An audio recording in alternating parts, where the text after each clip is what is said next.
Bonjour à tous. Aujourd'hui, ça sera pas une vidéo sur des best practices comme d'habitude. Ça va être une vidéo plus sur un business case très spécifique que j'ai vécu récemment, puis j'en ai jugé pertinent d'en faire une vidéo. Aujourd'hui, on va discuter de comment est-ce qu'on fait pour intégrer les fonctions SD-WAN du FortiGate avec le protocole eBGP dans une architecture dual homing. Donc, j'explique un peu. Le scénario, c'est que c'est un client qui possède son propre AS number. Et puis, c'est un client ici dans notre scénario qui a un /24. Donc, il a son propre /24 public. Et c'est un client qui fait du dual homing. Donc, c'est-à-dire, il va établir du peering avec deux ISP différents. Puis, le problème qu'on essaie de régler ici, c'est vraiment quand un des deux ISP il tombait down ou qu'il y avait un problème de routage, le BGP, ça prenait une bonne quantité de temps, plus qu'une minute avant que la reconvergence se fasse et que le trafic embarque sur le ISP numéro 2. Puis ça causait problème pour l'entreprise en question parce que eux autres, ils possèdent un SLA qui était très sensible pour la disponibilité de leurs applications pour leurs clients. Donc, ce que j'ai fait, c'est que on a trouvé une solution de comment venir régler ce problème-là pour permettre de basculer en temps réel, presque en temps réel avec le SD-WAN, pour aussitôt que le SD-WAN détecte un problème avec le FortiGate. Puis ça nous permet de contourner les limitations que le client y avait avec BGP pour le basculement. Donc, je vous présente la petite architecture ici. On va prendre le temps de bien l'analyser. Donc, j'ai mis des ISP fictifs ici, là, donc j'utilise Bell et Vidéotron dans l'exemple. Puis, si on regarde à gauche, ici, c'est une compagnie qui s'appelle Wise Corporation. Elle possède le AS numéro 100. Dans cette compagnie-là, elle a un /24. Donc, c'est un 10.0.98/24. C'est le subnet qu'ils ont. Dans mon environnement, j'ai un ordinateur.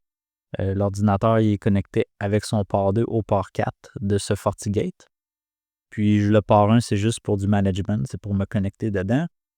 Ensuite de ça, ici, le port 2 de ce FortiGate-là, il fait un peering avec, ici j'ai mis un FortiGate pour Bell, il fait un peering avec Bell. Ça, c'est ma simulation. Et port 3 fait un peering avec le port 2 de notre faux Vidéotron. Puis, ensuite de ça, à droite complètement, j'ai une autre compagnie fictive avec un FortiGate qui fait encore une fois un double peering, un avec Bell, puis un avec Vidéotron ici. Donc, prenez le temps de bien analyser le diagramme. Si vous voulez, prenez le temps de le lire. C'est un peu ça, j'ai recréé dans un laboratoire les mêmes conditions que le client vivait en temps réel pour tester justement puis valider comment bien intégrer le SD-WAN. Donc, je fais un recap du problème. Le problème, c'est que ici, on va prendre notre client à gauche. Lui, il y a des services d'exposés sur Internet. Donc, il y a des IP, il y a des VIP. Il fait du Destination NAT. Il y a des IP qui sont exposés et il y a des clients qui se connectent à son IP. Puis lui, son objectif, c'est évidemment que si son ISP1 tombe down, si Bell tombe down, il veut que par BGP, l'Internet va reconverger puis il va ramener avec un autre chemin par Vidéotron. Fait que le trafic va rentrer par Vidéotron, simplement, à la place de rentrer par Bell. À ce niveau-là, il n'y a pas de problème. Le problème vient du fait que, dans la réalité, à chaque fois que ça arrivait, s'il y avait un problème avec Bell, par le temps que le BGP réalise ce qui s'était passé, il y avait un bond de 1 à 2 minutes que le BGP s'en était pas rendu compte. Donc, le trafic, il essayait la route 0 parce que, dans le fond, le Bell et le Vidéotron, ils envoient tous les deux une route 0, donc une route par défaut à ce FortiGate-là, mais il y a juste une route par 0 qui est le best path. Il y a juste un best path à la fois. Donc, il y a juste une route 0 à la fois qui est active. Et puis, par défaut, avec un paramètre de préférence locale dans BGP, le client avait décidé, par exemple, que c'était Bell qui était toujours actif. Donc, par défaut, c'est toujours vers Bell que ça va. Donc, quand Bell tombait down, le trafic il arrivait instantanément et il revenait par Vidéotron. Mais du point de vue de la table de routage, lui, le FortiGate, même si le trafic arrivait par Vidéotron, il essayait de le refaire ressortir par Bell parce que la route 0, c'est encore celle de Bell qui était là, qui était active. C'était encore elle le best path.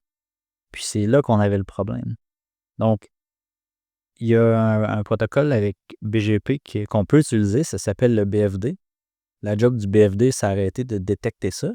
Mais le défi ici, c'est que les ISP en question ne collaboraient pas avec le client.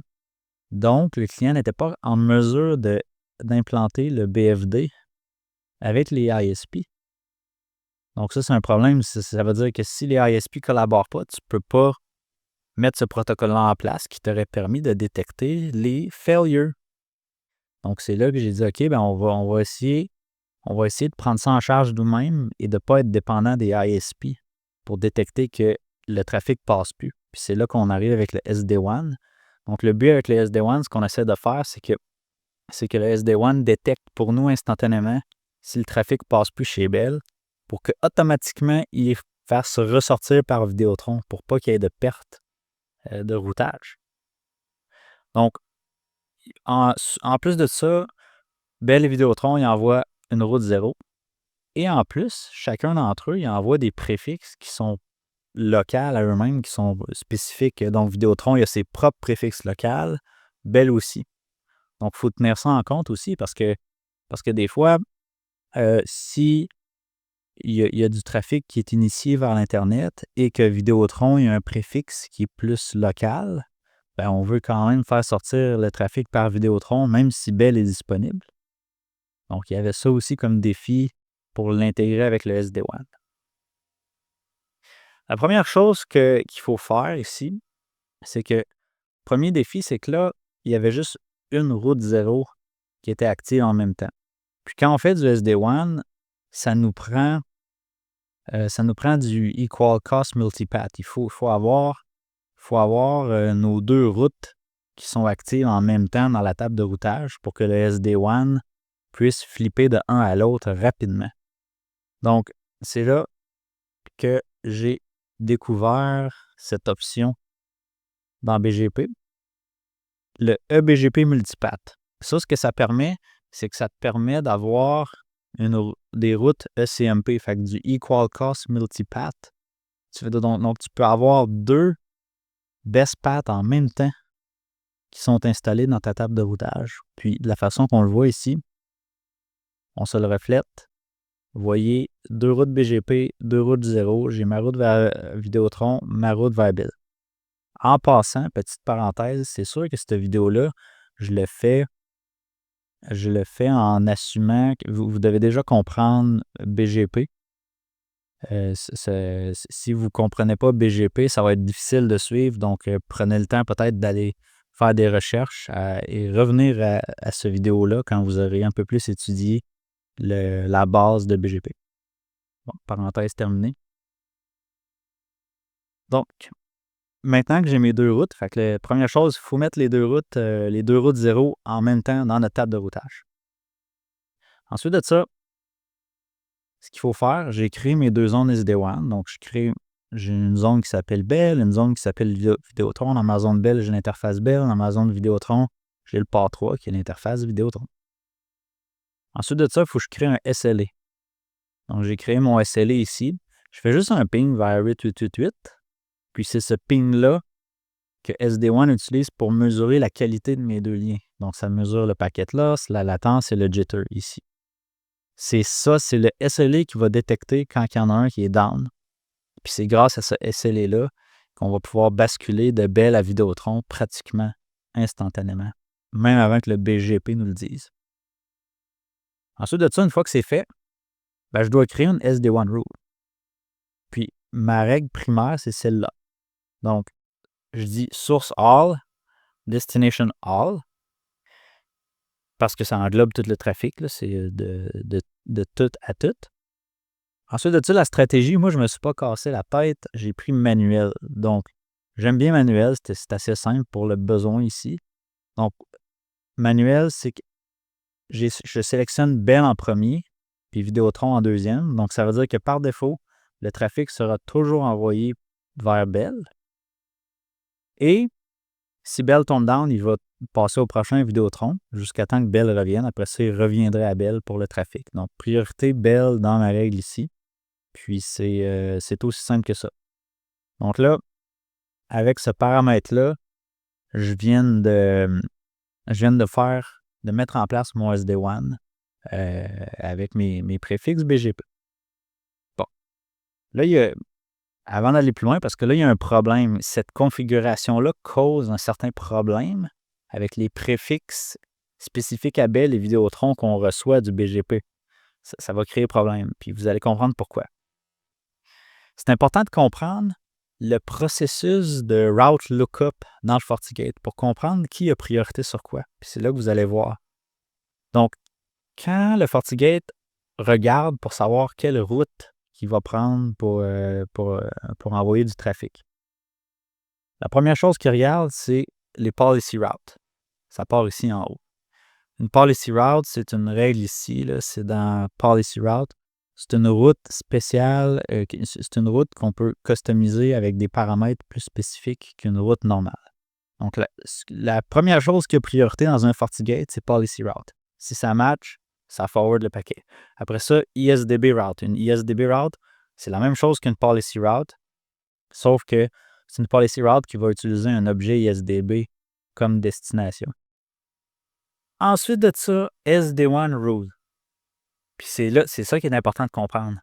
C'est que la SD-WAN rule, elle a quand même une très haute priorité dans le processus de route lookup. S'il n'y a pas de SD-WAN rule, là, on tombe dans la route cache. S'il n'y a rien dans la route cache, on s'en va dans la FIB. La FIB, c'est notre routing table normale. C'est la routing table que tout le monde connaît. C'est la table de routage ici. C'est ça, la FIB. Donc là, ce que ça veut dire, c'est que l'USD-WAN, il a priorité sur toutes les routes que vous voyez ici. SD-WAN a priorité sur ça. Puis c'est là la source du problème de ce qu'on vient de faire. C'est que là, ici, nous, on a mis 2 routes 0. On a mis source all, destination all. On a 2 routes égales, 2 routes 0, une vers Bell, une vers Vidéotron. Fait que peu importe ce qui arrive, même si j'ai du trafic qui aurait une destination avec un préfixe, une destination qui devrait aller vers Vidéotron, parce que, mettons, Vidéotron, il y a un préfixe local qui correspond à mon trafic, bien, le SD-WAN va l'envoyer quand même par Bell, parce que le SD-WAN, par défaut, dans ma règle, il envoie tout à Bell, même si ça serait mieux de l'envoyer par Vidéotron. Puis là, dans mon exemple ici, si on regarde, mes préfixes, c'est ça ici. J'ai 2 autres préfixes BGP. Donc, Bell, il m'envoie un 10.0.102/24, puis Vidéotron m'envoie un 10.0.103/24. Ça veut dire que si je veux faire un ping où je vais envoyer du trafic à 10.0.103.0/24, normalement, il devrait passer par Vidéotron, mais c'est pas ça qui va se passer, parce que le SD-WAN, il est processé en premier, puis lui, il l'envoie vers Bell. Donc là, je ne suis pas optimal parce que j'aurais dû l'envoyer à Vidéotron, mais ça l'envoie vers Bell à cause du SD-WAN.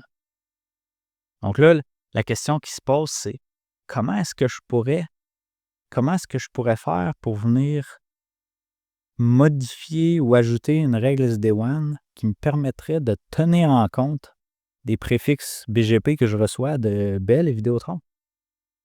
C'est là qu'il y a un paramètre propriétaire, il y a un paramètre spécifique dans les FortiGate qui s'appelle un route tag. Puis c'est ça que ça va nous permettre de faire. Donc le route tag, ce qu'il va nous permettre de dire, il va nous permettre d'assigner un tag, c'est un chiffre, à tous les préfixes que je reçois de Vidéotron et un autre tag à tous les préfixes que je reçois de Bell. Puis ce tag-là, je peux l'utiliser pour créer un objet dynamique dans le FortiGate. Et puis après ça, cet objet-là dynamique, je peux le mettre dans ma règle SD-WAN. Donc, je vous montre comment on le fait. Ça se passe avec une route map. Donc ici, j'ai une roadmap pour Bell et une pour Vidéotron. Donc, ma roadmap in pour Bell. Puis là, on voit ici, c'est ça. 7 route tags. Là, moi, j'ai mis numéro 2. Fait que je vais taguer tous les préfixes qui matchent ça ici, ma préfixe list, avec le tag numéro 2 pour Bell. Puis pour Vidéotron, j'ai mis un autre 7 route tag numéro 3. Donc là, une fois que j'ai créé ces tags-là, simplement, j'arrive ici. Là, on voit, ça se peut que vous ayez besoin de le créer en ligne de commande parce qu'en graphique, je pense que tu n'as pas l'option par défaut de créer un objet dynamique route tag. Puis, mais une fois que tu le crées en objet de commande, il va apparaître en graphique. Puis on voit que je mets mon route tag numéro 2 et mon Vidéotron, je mets mon route tag numéro 3. Donc là, je viens capturer peu importe quel préfixe là, que je reçois de Bell ou Vidéotron, les préfixes spécifiques à eux, je les capture dans mon objet. Après ça, bien évidemment, on va aller valider avec une autre commande, valider que mes objets se sont bien fait remplir par les préfixes. Puis on voit ici. Donc, pour mon route tag 2, j'ai ce préfixe-là, puis mon préfixe de Bell, puis mon route tag 3, j'ai ce préfixe-là qui est assigné. Donc là, à partir du moment que j'ai validé ça, ce qu'on fait, c'est qu'on revient dans nos règles SD-WAN. Puis là, vous voyez comment je l'ai fait. C'est hiérarchique aussi, les règles SD-WAN, comme une firewall policy un peu. Donc, j'ai mis avant ma règle qui englobe tout, j'ai mis une pour Vidéotron, une pour Bell. Fait que ce que j'ai dit, toujours source all. Là, destination, je mets mon objet qui contient juste les préfixes de Vidéotron avec mon route tag 3. Fait que je dis, moi, à chaque fois que j'ai du trafic qui est en destination d'un préfixe de Vidéotron, prends Vidéotron par défaut. Puis à chaque fois que j'ai du trafic qui est en destination d'un préfixe de Bell, qui serait local à Bell, prends Bell par défaut. Puis si on regarde comme de quoi ça a l'air, je fais encore une stratégie manuelle vraiment simple. Je prends Vidéotron avant Bell pour ce scénario-là.